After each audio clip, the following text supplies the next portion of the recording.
Hello, this is AIMET 104, lecture recording week 12.3.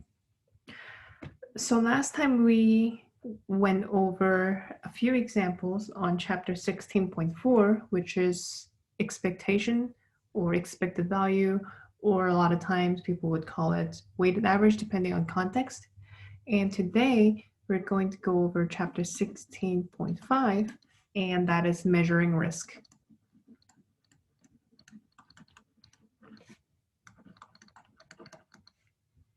So measuring risk is given any circumstances, or when you're playing a game, or when you're trying to do something, given any probability, you're simply gauging if it's worth taking risk or not. So for example, in one of the examples we did last time, we went over just simply guessing multiple choice problems and saw the expected outcome. So the expected value, we can see that let's say if it was a positive expectation, so if it's greater than 0, even though you might lose some points when you get it wrong, at the end, it's considered worth it to take a risk at that time. But in some cases, if you let's say the expected outcome is negative value, so by design, sometimes if you simply guess, you're more likely to lose than win. Then in that case, obviously, it's not worth the risk. So that being said, chapter 16.5, measuring risk, is all about gauging if the risk is worth it or not. So you need a solid understanding of chapter 16.4, and you also need a solid understanding of probability. So let's actually start off with an example. So let's say at a fundraiser,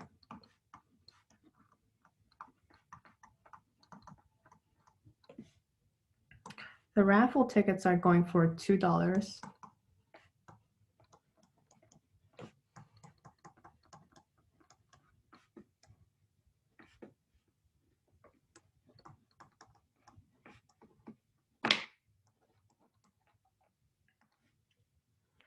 And say in the raffle, there is one grand winner prize. So grand prize winner, which is, let's say, $500. And they're gonna draw for second place. Let's say this is $50 worth each. And for the third prize, let's say there are 15.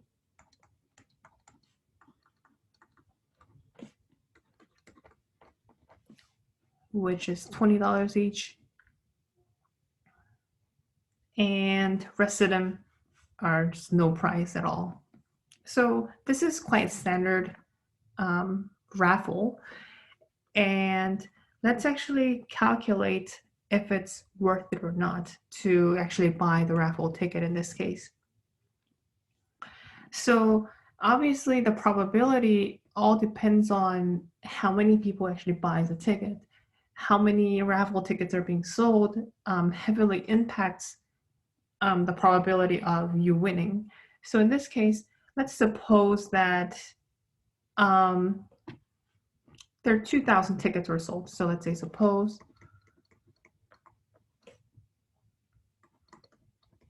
that 2,000 tickets are sold.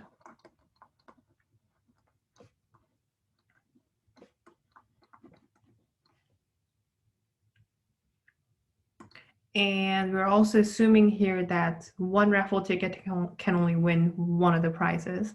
And obviously that's a standard, but it's worth mentioning that to avoid any confusion.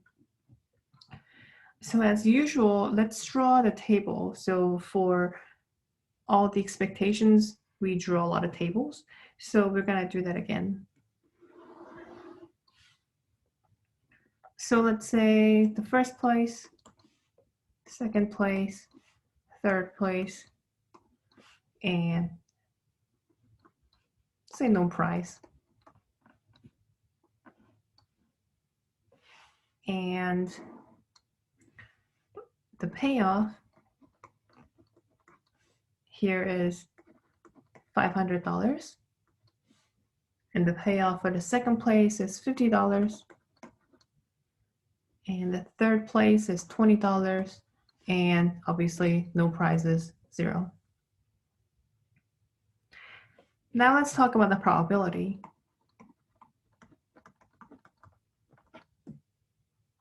Obviously, since we are only counting for one grand prize winner, out of 2,000 tickets that were sold, only there will be one winner.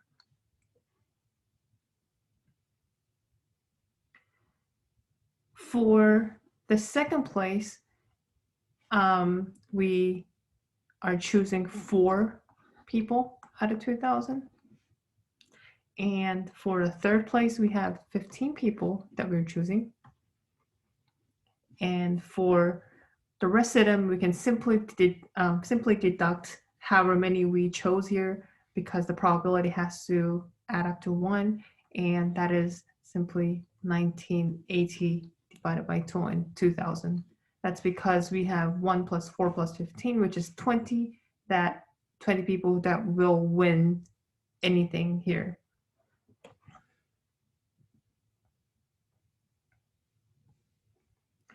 So given that, let's actually calculate the expectation.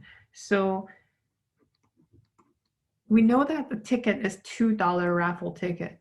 So knowing that, if you calculate the expectation of this, you can simply multiply, obviously, the probability by its respective numerical value. So in this case, it's $500 plus 4 out of 2,000 multiplied by $50, 15 out of 2,000 multiplied by $20, and lastly, 1980 divided by 2,000, and you're multiplying by 0. So if you calculate this into, if you put this into calculator and you got it correct, you should get 50 cents. So obviously this doesn't mean that you're going to win 50 cents if you put it in. It's just an expected value, and it's worth mentioning that this means that it's just the probability. Probabilistically, you will win 50 cents if you, in average. I think that's a better way to put it, in average. I have explained this several times in the past lectures, and I cannot emphasize it anymore.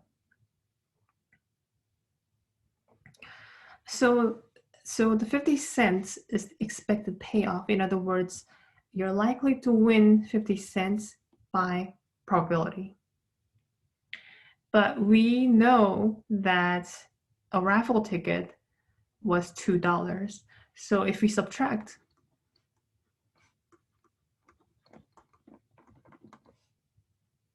the cost of the raffle ticket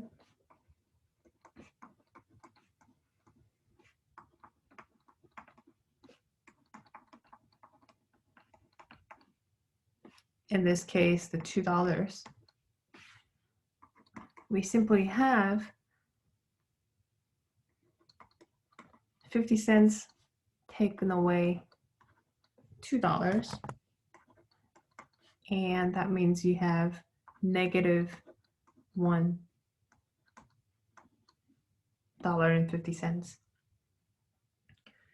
So what does this mean? This means that you're likely to lose. You're likely to lose more than you will win.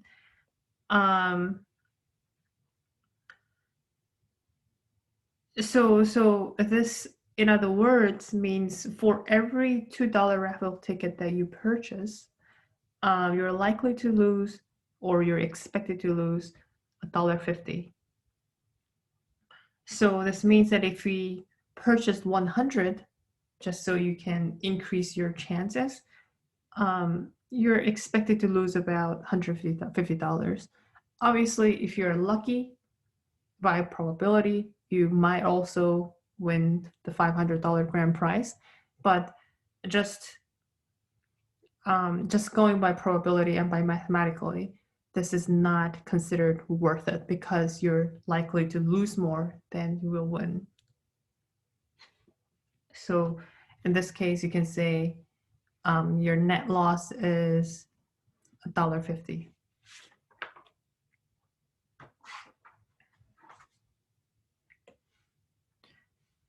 So in this case, it's not worth it.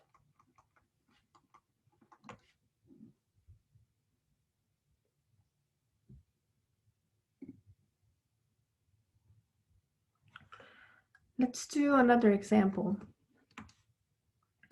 And this example is a little longer, and the example is called a Chuck-a-Luck.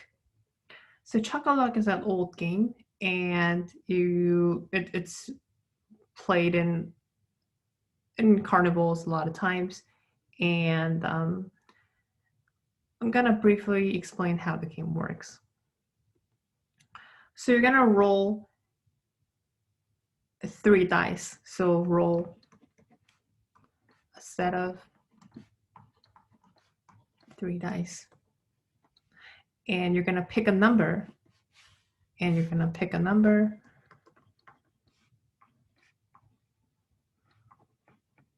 Actually, that goes other way around. You're gonna pick a number first and then roll a die.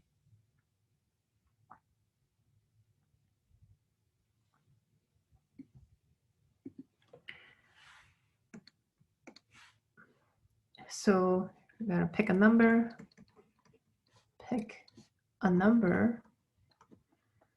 let's say from 1 to 6, and you're gonna roll a set of 3 dice.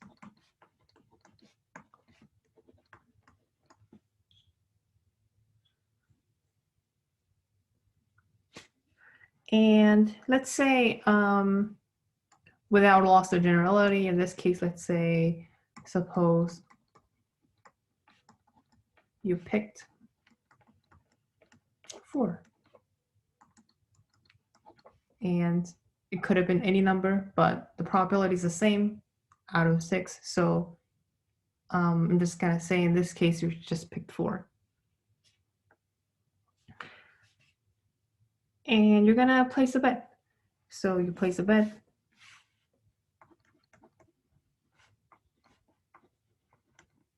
And let's say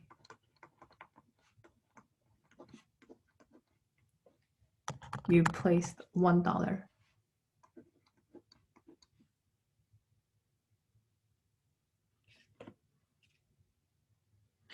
Then you're gonna roll. So in this case, if you roll 3 4s, so 3, I'm gonna write it out in English. So if you roll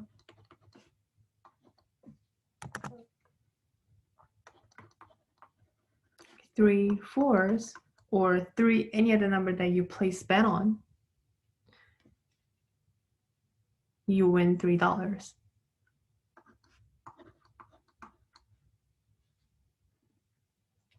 If you roll 2,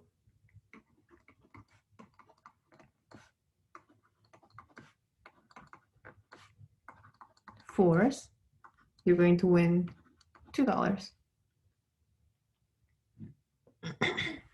And if you roll 1 4, then you're only gonna win $1.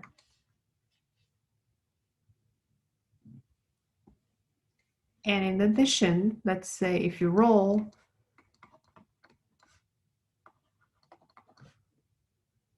no 4, then you lose $1. Let's say -$1 like this. Let me change this to an arrow so it's not confused with the sign. So before we do anything, obviously the probability here is very important. So let's actually find the probability of each scenario. But before then, to find a probability, we also need to know the total sample size.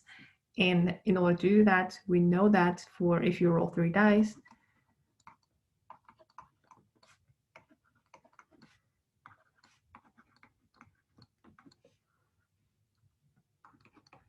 you have 6 multiplied by 6 multiplied by 6, which is 216 possible outcomes.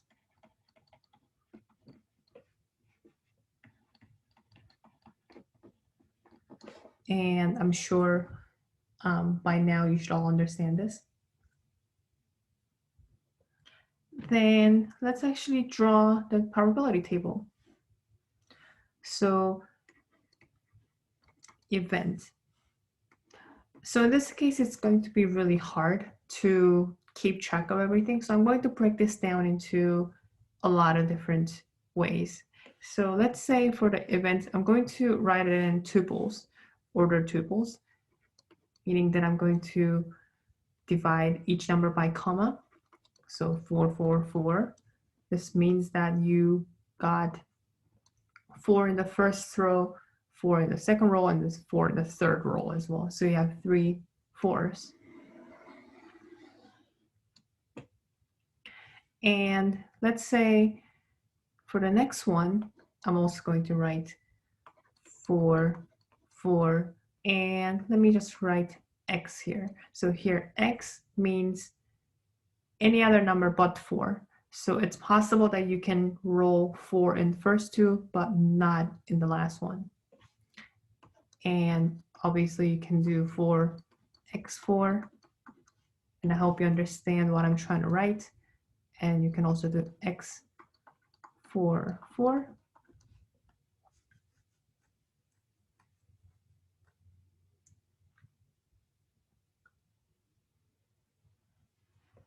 I think those are all the different possibilities that you can have 2 4s out of 3 rolls. So you can have 4s in the first 2 rolls, 4s in the first and the third, 4s in the second and the third.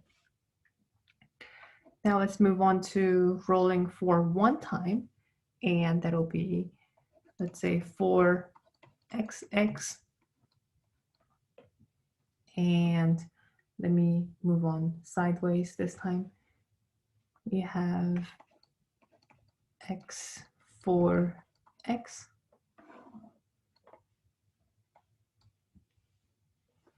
We also have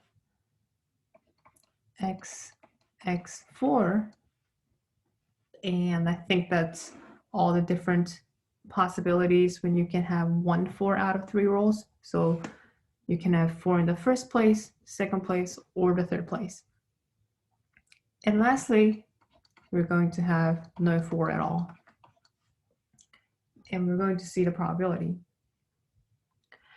So obviously, getting a 4 in a roll is simply 1 out of 6.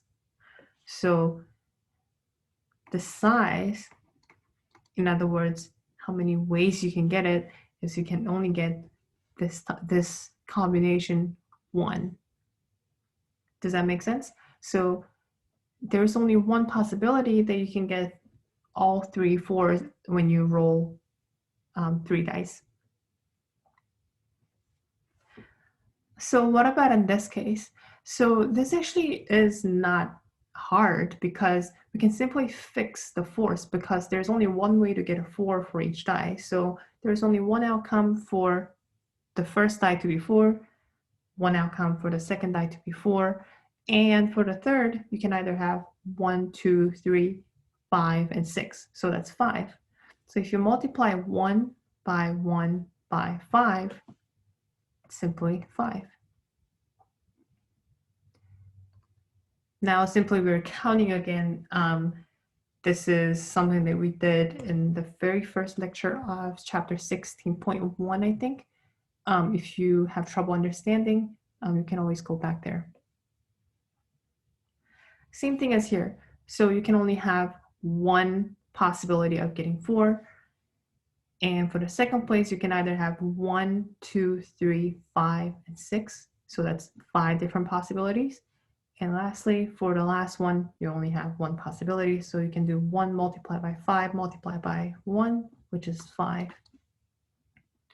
We do the same thing here, and we can conclude that it's 5. What about for only rolling 1 4? So if you roll 4 in the first place, that's only one possibility.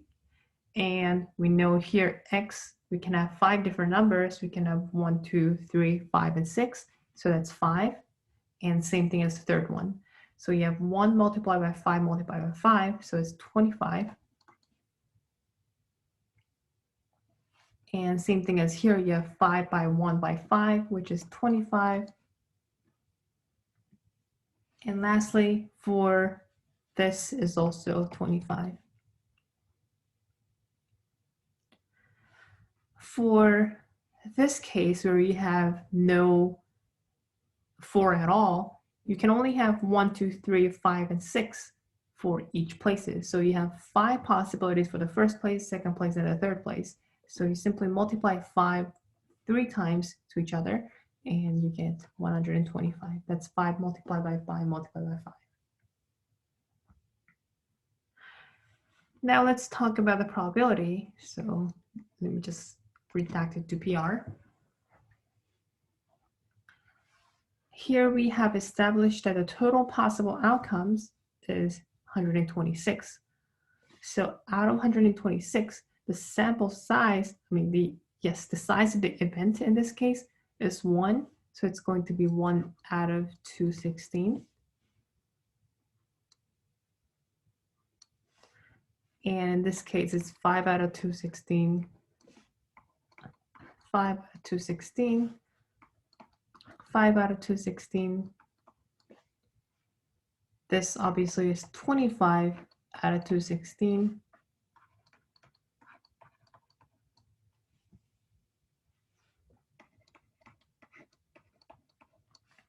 And lastly, this is 125 out of 216.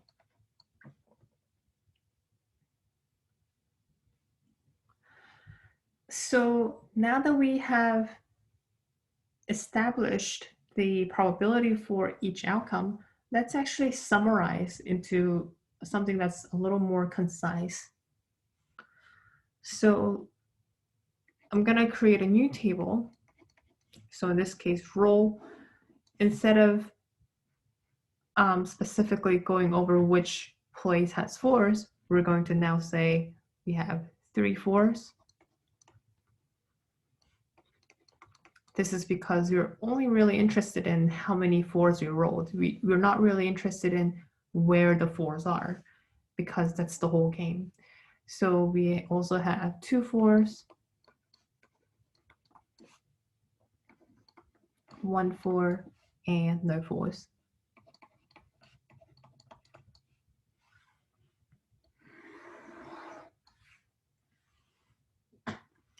And the payoff, we have established up here that you're going to get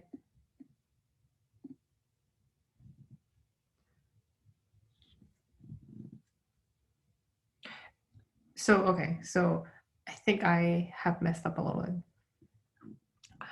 So in this case, it's actually 4.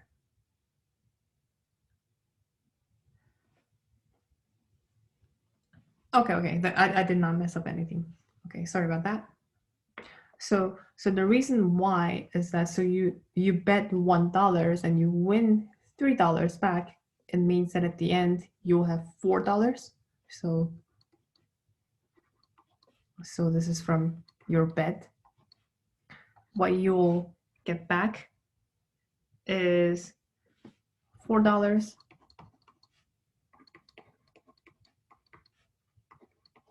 $3, $2, and nothing. Because it wouldn't make sense to take away your money. So when you're placing a bet, you either win or lose. They're not gonna ask you for more money if you lose. So I think that's the whole setup. And I made a little, I like a little bit of detail there, but so this is the case. So the payoff, when you get back, you're going to get back when you roll 3/4, you're going to be win, you're going to be win $4. And if you roll 2/4, you're going to win $3. And if you win, if you roll only 1/4, you're going to win $2. And for no fours at all, you don't win anything. And that's the whole thing.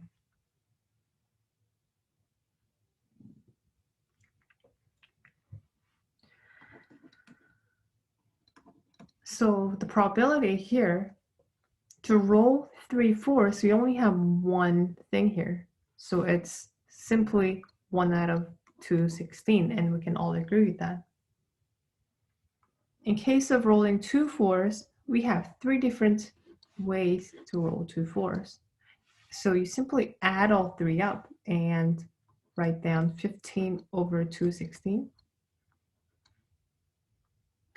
Similarly, for 1/4, you can add these 3 numbers, 3 probabilities, and that's going to be 75 over 216. And for the rest of the people, or for the if you don't win anything, in other words, it's going to be 125 over 216.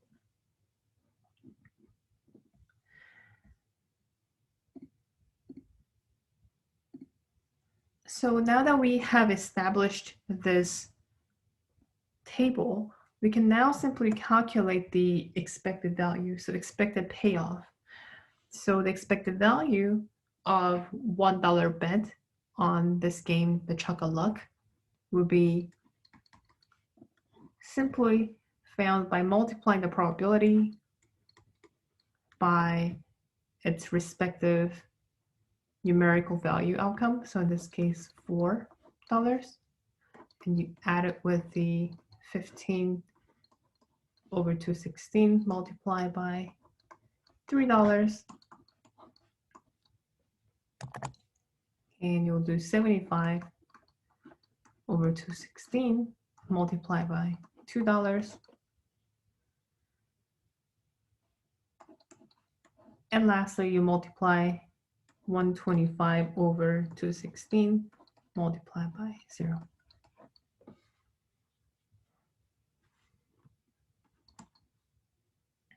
Now we're going to put it into calculator and we're going to calculate this. And this actually comes out to be somewhere around 0.92 cents. So this means that expected gain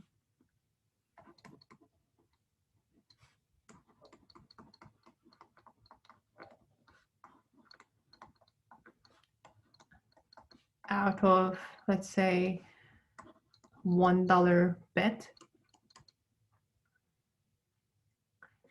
is simply 92 cents taken away $1 because you pay $1 to play the game, and that's going to be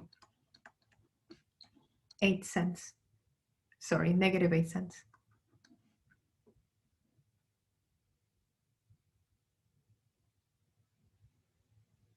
So in this case, obviously the odds are not in your favor, and that's often usually the case when you're playing a game at a carnival or a casino, wherever it is. So in this case, we can say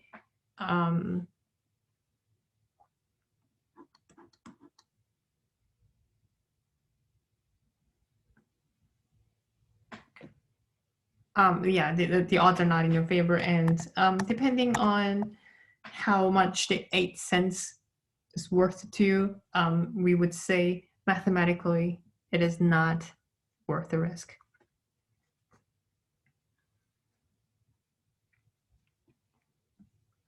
So I'm going to define a terminology. So a game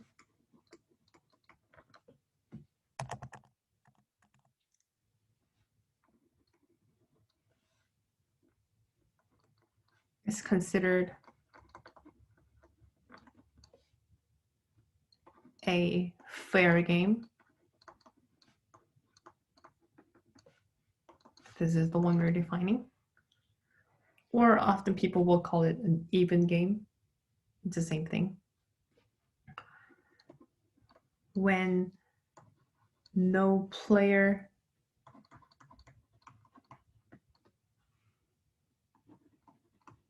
has a built-in advantage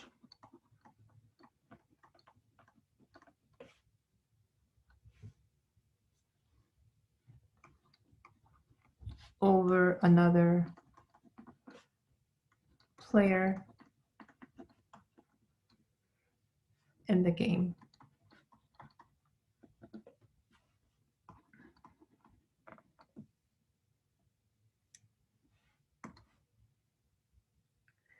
So in case of the game between a player and the house, so let me actually write that all down. So in case a game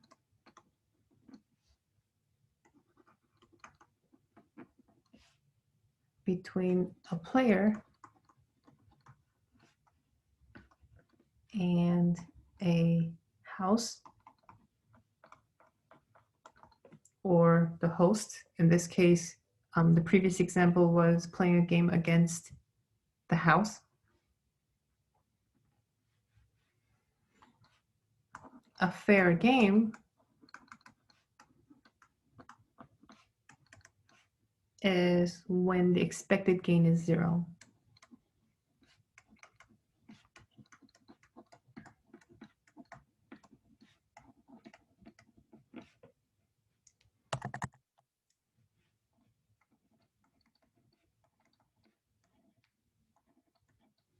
So in other words, you're not gonna win or lose anything by a built-in probability. So in the previous example that we just did, obviously, even if it's only 8 cents, in a grand scheme of things, it's 8%. And in this case, the house has the advantage, 8% advantage over the player. So we call this not a fair game. A lot of times people, and especially students, I've noticed that they fall into this concept where if a player is in favor of the game, they consider it a fair game. So if your expected gain was positive number, a lot of times students fall into this loop and think that that's a fair game, but it is not a fair game. Even if you are in favor, that is not considered a fair game because it's not fair to the other player or the house. So in this case, make sure that you understand the fair game. The notion of fair game is only if and only if the expected gain is $0.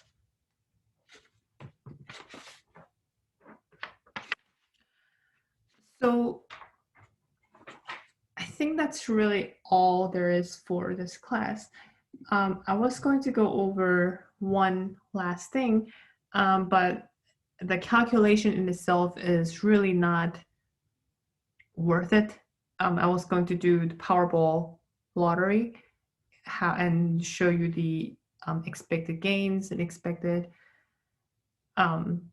outcome and probability, but that's going to take a lot of time.